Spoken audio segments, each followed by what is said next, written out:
On to BBC Wiltshire Sound, where he works as a reporter, relief presenter and documentary maker. Involved with environmental campaigning and investigative journalism, he was secretary, then vice chair of the Bristol branch of the National Union of Journalists, and he delivered his first lecture on 17th century Illuminati in October 2006. He now produces and presents Friday Drive Time, the weekly politics show on Bristol Community FM. So on the phone to reveal his knowledge of a little-known band of secret government villains known as the Bilderbergers, please welcome my next guest, Mr. Tony Gosling. Hello, Tony. Hi, Sarah. Thanks very much for having me on. This is a cross area that I deal with, which is looking into this thing called the historical Illuminati, but then also being absolutely not afraid to draw some comparisons, and I'll leave it at that, just comparisons really, between them and this current day thing we've got called the Bilderberg conference, and that's coming up next weekend. You may or may not be hearing about it, because sometimes the mainstream press will cover it a little bit, other times they completely ignore it. So it's actually probably fair to say the most powerful club in the Western world. That was reported in 1987 by The Economist. It was over Christmas 1987 when their main editors were off on holiday. I think the deputy editors or somebody cheekily decided to sneak some information in there for the public. Get some real news in when nobody's watching. Yeah, and they do the same in a way here in Bristol, actually, because a few years ago we had a fascinating conference. I say conference, it was a long lecture over a day by a guy called Richard Gage from Architects and Engineers for 9/11 Truth. Yeah. And they are really a wonderful organisation of thousands of architects and engineers, mainly based in the US, but now all over the world. And he did a presentation at the Colston Hall about 9/11. And we usually get no publicity for events like that. The mainstream press here would try and freeze them out completely. And yet, because it was a Monday edition, and it had been not the main editors and managers there at the weekend at the Evening Post here in Bristol, we got a front page on the Monday. The book was on the Wednesday, and you know what they've done, Sarah? You won't believe this, but they have now stopped doing a Monday edition. They now do a weekend edition. So to stop that kind of thing happening. I hope heads didn't roll.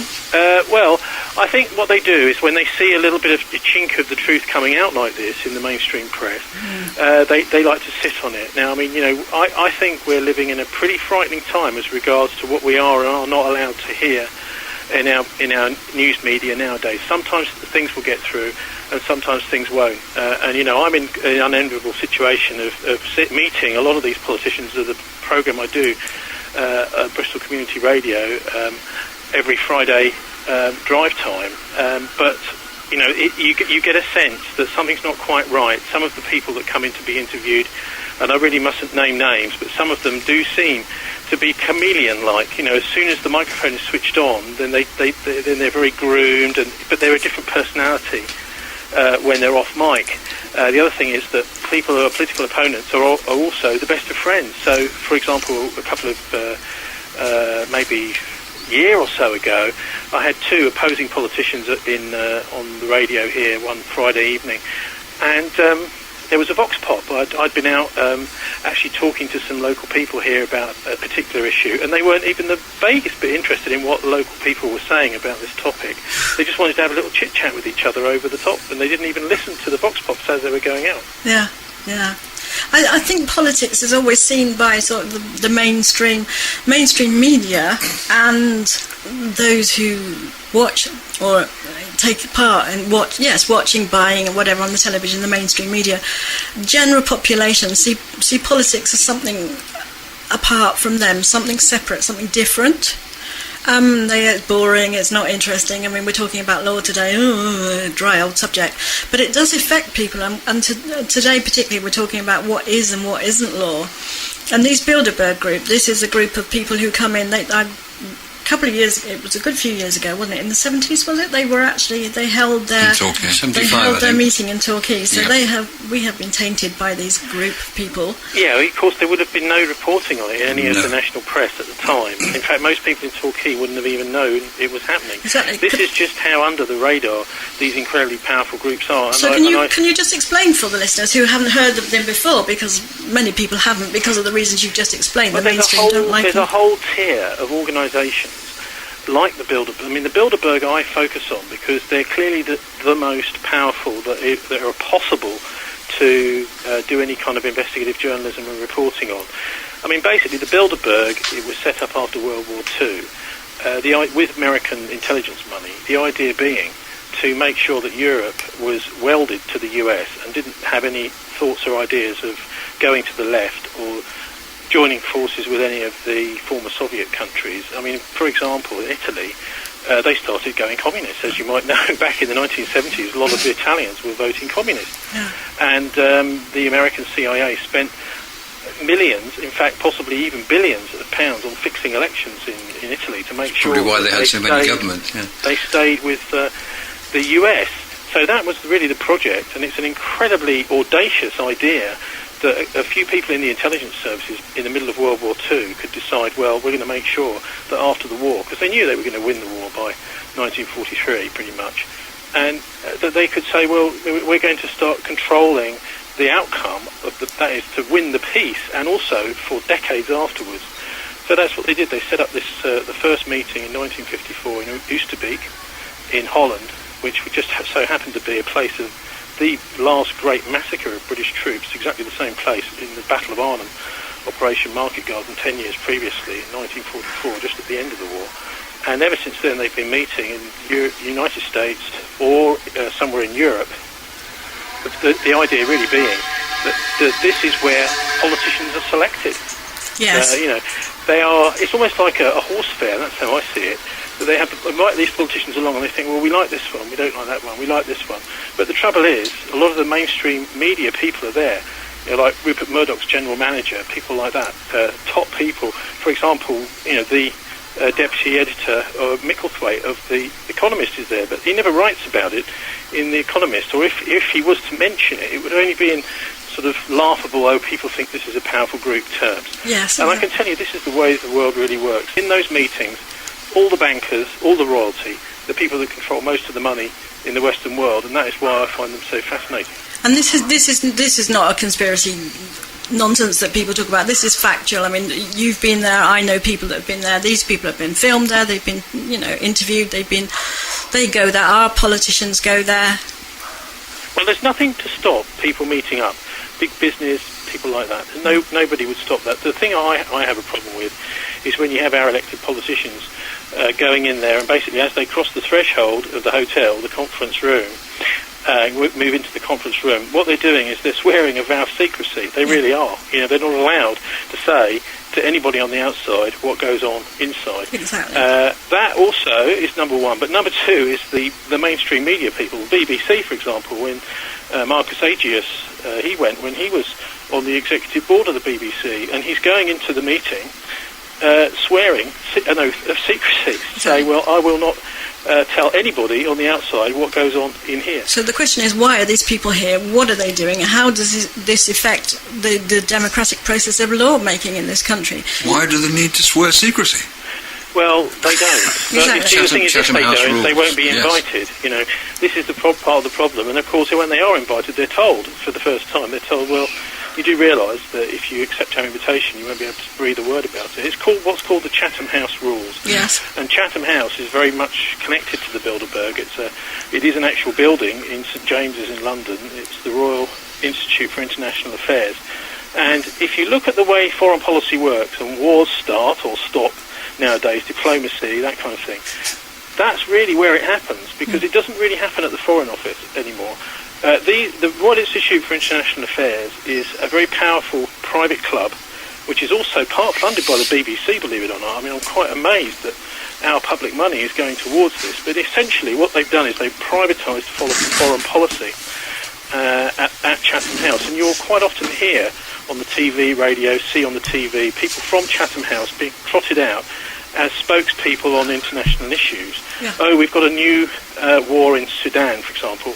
Here's someone from Chatham House to tell you all about it. What they don't tell you on the BBC or on ITV or on Sky is that these people are privately funded, and it's a private foreign policy think tank which basically looks after the interests of big business.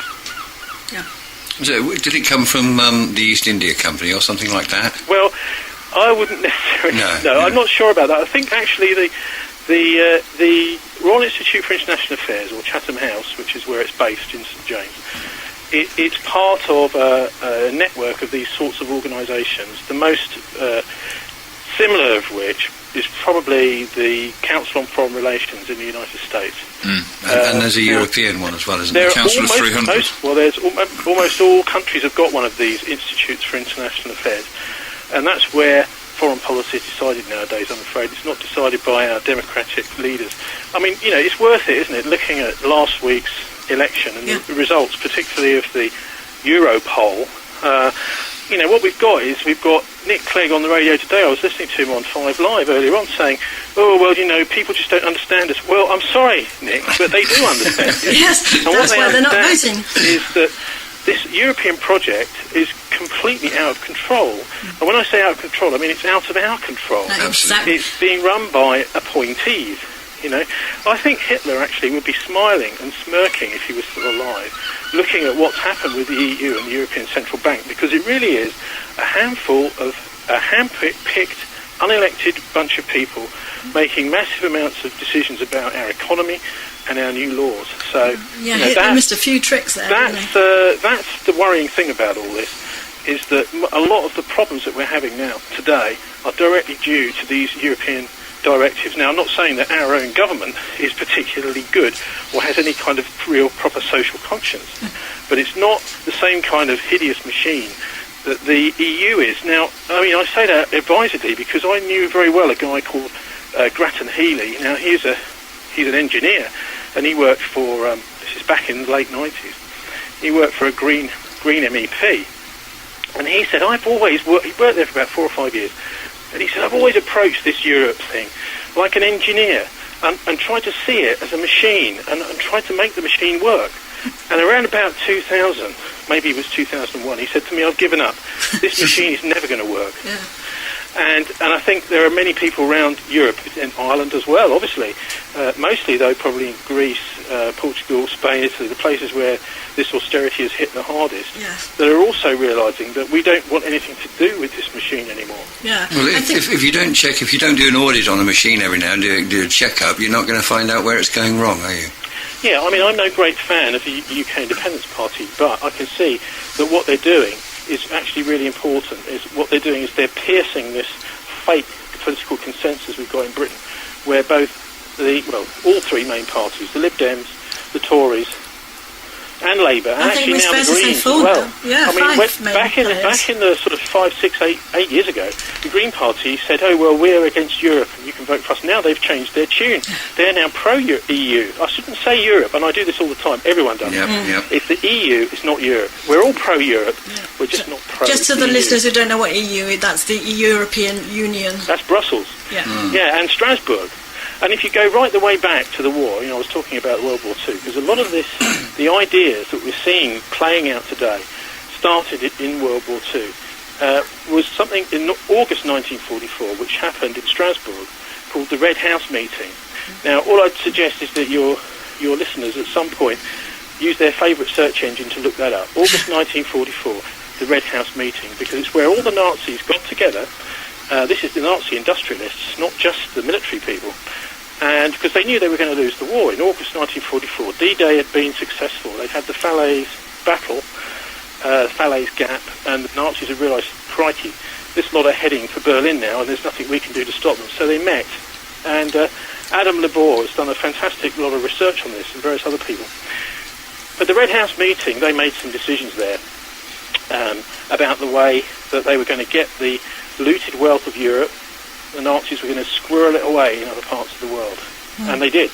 And in fact, this battle, Operation Market Garden, the fact that it was a failure, and I would argue that there were forces on the British side there that were actually helping it to fail, it gave the Nazis another 6 months to make sure that they could get their wealth out of Germany to places like South America, Scandinavia, in some cases also to as far away as Indonesia with the help of the Japanese, and that they could then revive their empire as a financial empire after World War II. Absolutely. And there's actually quite a lot of evidence for that. That's a fair point.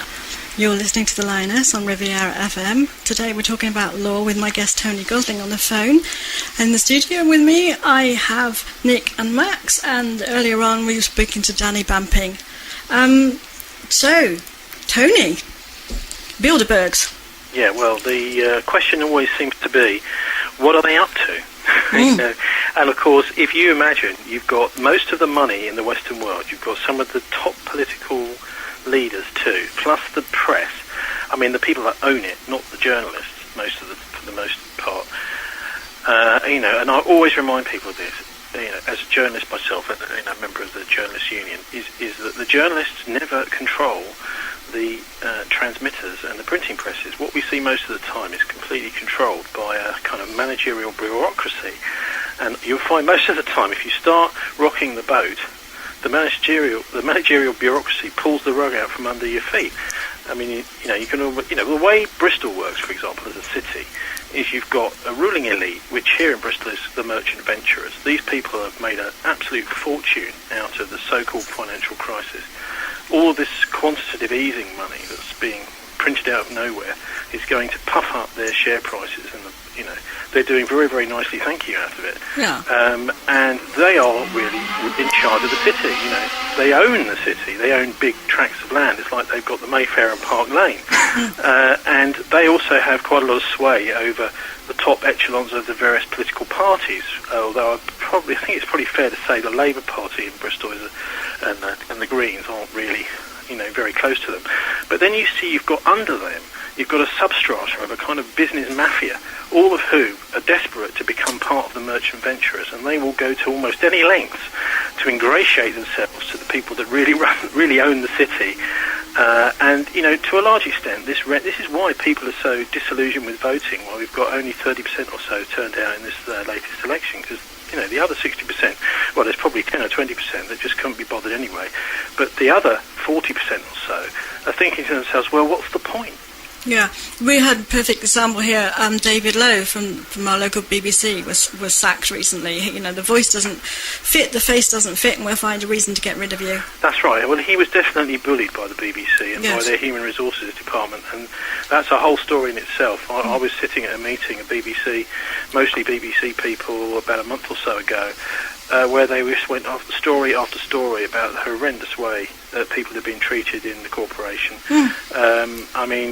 Basically managers doing things like thumping people, kicking their chairs, all that sort of low-level bullying where you're made to know that you're just not wanted, putting people onto freelance rather than giving them contracts of employment, this kind of thing, so that you know that you're on the way out. And this is the way they manage things. Absolutely. Well, there's 0-hour contracts coming in now with the DWP making people work for nothing. We've already had a show about that regarding whether we thought it was slavery or not. Well, I think the consensus of opinion is yes. It certainly is slavery, yeah. And we're moving towards that, I'm afraid. The old Britain never, never shall be slaves. Well, hang on a minute. If this just the English, Welsh and Scottish. Yeah, if this government gets their way, they certainly will be. In fact, they are.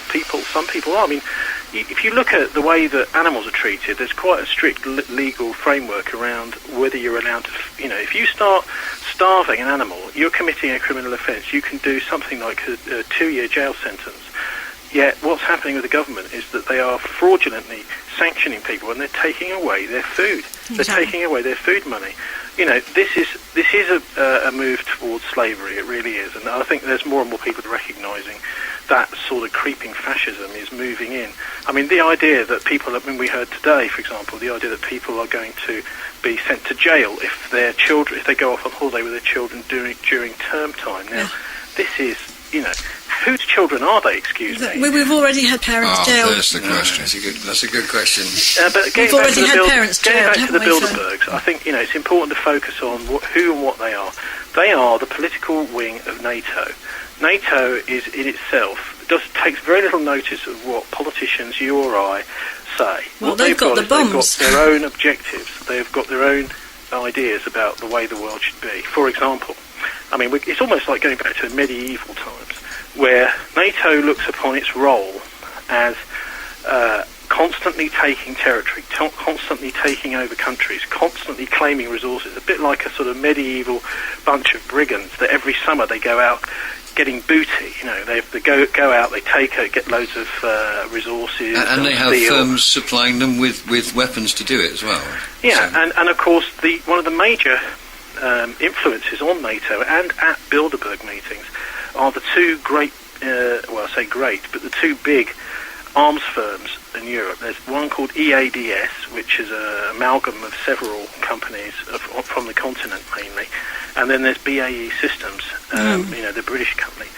And those two are sitting in there, if you imagine how scary this is, with some top politicians, and John Major, for one, from all over the NATO countries. And this is one thing you notice, that if you're not in NATO, you're not in Bilderberg. You may be invited, there may one or two people normally, like, for example, a kind of fake Iranian group were invited, and there are various kind of fake organisations that get an invite, like, they had someone from Moscow, but it was from the Carnegie Endowment for International Peace, which is an American CIA front from Moscow, so they will have a few people from other parts of the world, but they're all part of the Western intelligence service in that part of the world.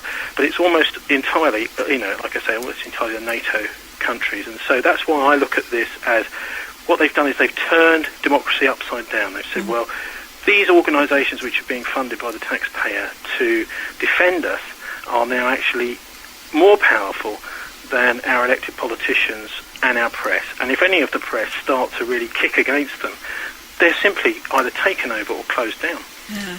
Or suicided.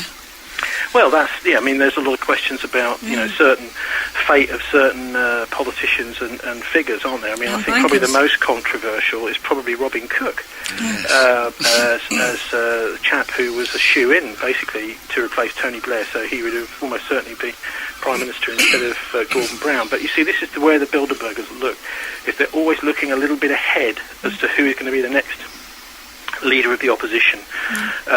For example, just two examples. One was they invited Bill Clinton along to the Bilderberg meeting just a few months before he successfully got the Democratic nomination in the US and became president. They invited Tony Blair just before. In fact, they'd had John Smith had been along, the old Labour leader, if people could remember back that far, who then died, and then they had Tony Blair in. And the next year, Tony Blair became leader of the Labour Party. They come out of nowhere, don't they? Obama came out of nowhere. Who'd ever heard of Obama until sort of the last minute, and then it was, there's this guy, and he's a black guy, and isn't it wonderful? You see that as well, don't you, on the television nowadays? You see TV reporters, and especially if there's some new conflict brewing up somewhere, some chap or woman will appear that you think, I've never seen them before, and what they're doing is they're explaining to you some amazingly complex new organisation. Like all this stuff about Boko Haram, for example. If you start drilling down into that, you can see that there has been US intelligence money via this thing called AFRICOM going into that part of the world for about a decade now. Now, that money is not going to no purpose. What they're doing is they're actually funding these groups with the idea that, if we control the radical groups, then that will help us to stop them, and that will help us to know what they're up to. Well, that's the theory, but what often happens... You mentioned Robin Cook. I mean, he famously stated that Al-Qaeda was actually a CIA database. That's right. In fact, that was an article in The Guardian. Indeed. Yeah. Only just about 2 weeks before he mysteriously died. Yes. Of a heart attack, like John Smith. Well, we can only surmise that he actually died of a heart attack because nobody was there when he died. The helicopter came and took him off a mountain and left. Unbelievably, told his wife, "No, you're not allowed to get in the helicopter." And by the time he reached hospital, the man was dead. So this is the kind of rather weird and scary world we're living in. And Tony, there are a lot of these, aren't there? There are a lot of these. We used to think about the Eastern Bloc and Russia and the bad guys and the Cold War, and we used to think, you hear about disappearings, people were disappeared, and it sounds. unbelievable, really, to think that in 21st century Britain this is happening. But I think it is fair to say. If you look at the context of, I think Ukraine has been a real eye-opener, because you look at what's happened in February in the Maidan protests in Kiev, where there was an assault by armed men on the parliament that took over. Now, that's a coup. Now, we don't get it referred to as a coup on the telly, but it was a coup, quite clearly. Now, the people who had conducted that we're not really sure exactly who. Nobody really seems to know who they are. But one thing you can be absolutely sure of is that in both the security services and the policing in the new Kiev government, you've got the right sector party. Okay, they're called Pravy Sector in the Ukrainian, but they worship. I say that. They've got this guy on their walls, right? A guy called Stefan Bandera, who was a Nazi. Yes. Now they've got him in the walls, and this is being supported by the European Union. This is being supported by the United States. This new government, which is a coup government, is being supported by them. So I think, in a way, it's very difficult to hide this away and say, oh, well, actually, no, we're not supporting Nazis. They are supporting Nazis. We've seen even just today in Ukraine more attacks on civilians by the Kiev army. And imagine if we had our army here in Britain, descending on Torquay and attacking people in a demonstration in the street in Torquay. There would be all sorts of fuss, wouldn't there? Well, if Theresa May has her way, that may well happen. Well, let's hope to God it doesn't happen here. But I think, in a way, that's why I think that Ukraine is such an interesting warning to us about what might happen. And hopefully our own military, because I know they don't necessarily go along with all this stuff, our own military will be looking at this thinking, hang on a minute, what are they up to over there? And, what's happening is, I think, hopefully, there is a bit of an understanding now in Britain amongst our professionals, the ones we don't see on the TV, the ones that don't roll onto Newsnight and onto the news, that, we need to be ready for this kind of thing possibly to happen here. Because I think it's pretty fair to say that eastern Ukraine was ready for the coup in Kiev, and they have decided, no, we're going to put up roadblocks. We're not going to allow these groups of armed gangs of fascists to go driving around willy-nilly all around east of Ukraine. We're going to stop them, and they have done. And good for them, and good luck to them too. It's a terrible way to live. It's a dreadful way to have to bring up your children in that fear and that uncertainty. Yeah, and I think a lot of this is to do with money, isn't it? You think the whole business to do with Ukraine is about who are you. It's almost like they've switched their bank account. They've switched their bank account from Moscow to Brussels. And this is the result of it all. What they did actually was the other way around, wasn't it? They said, Yanukovych, the previous president, said, no, we're going to keep our bank account in Moscow. And then there was a coup. Now, it's Victoria Nuland from the US. She was their, not ambassador, I think it's an envoy to Kiev, special envoy. She admitted on a leaked phone call that the Americans have spent about £2 billion in funding the Kiev protest, right? This is the Maidan. That is actually paying people to be out on the streets. This is saying to people, well, join this little organisation and we will pay you some money, but we will ask you to come out on the street in a protest and blah, blah, blah.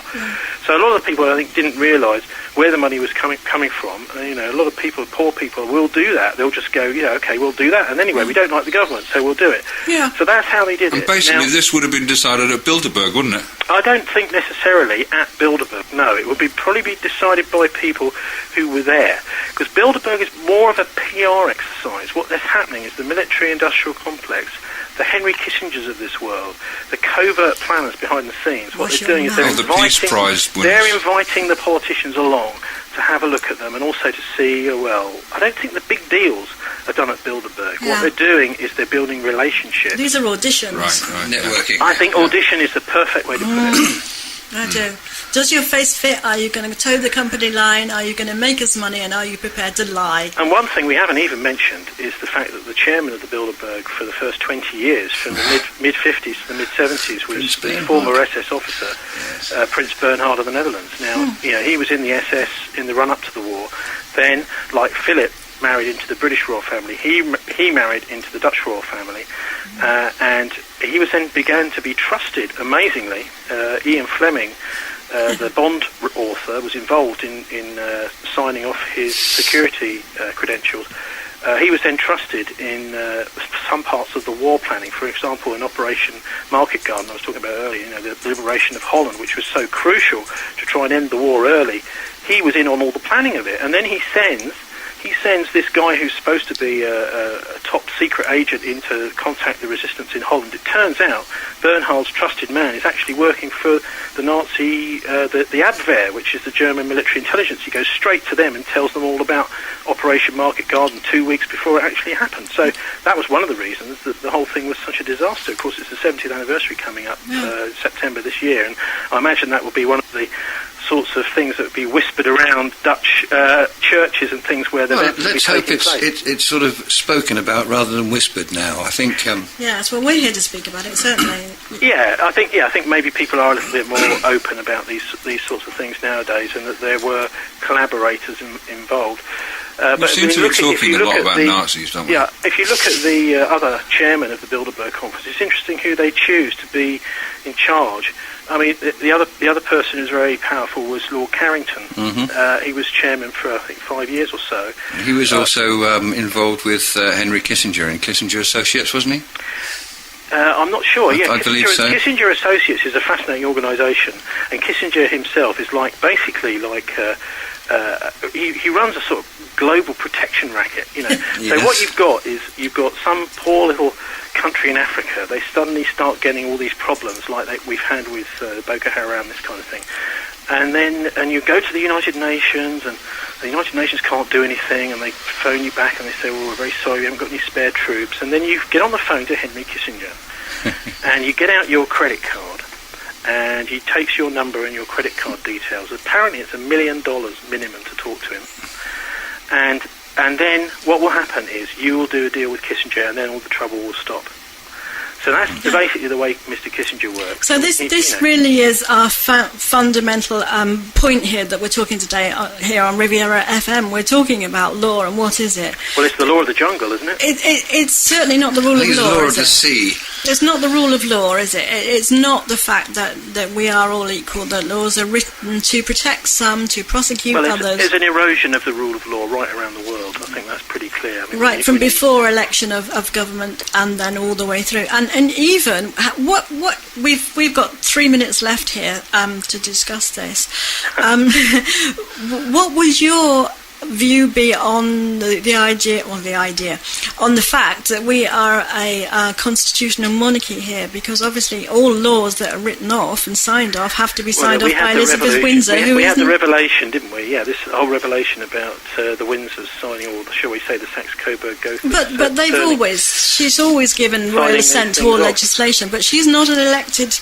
And she can say yay or nay. So where does that leave the my own elected view Parliament? of the way this works, I think the Queen is actually reasonably decent and honourable, but Prince Charles is taking us down a very, very different road. He really does see himself as in charge, and he takes the whole business of the international affairs very seriously. This whole business of him accusing Putin of being like Hitler, behaving like Hitler, really just shows how incredibly out of touch he is. That was Charles, wasn't it? The irony of that. That's what we're talking about. The irony of that statement, I think, is missing in Well, it was in very many interesting. people. I was talking on Friday to Jacob Rees-Mogg, who's one of the senior Conservatives, very, very rich chap. We had him on the radio, and he was saying, well, he didn't. When I asked him about Charles and Putin and his statement, he was saying, well, actually, I think you've got to be rather careful when you're talking to your people who are your future allies.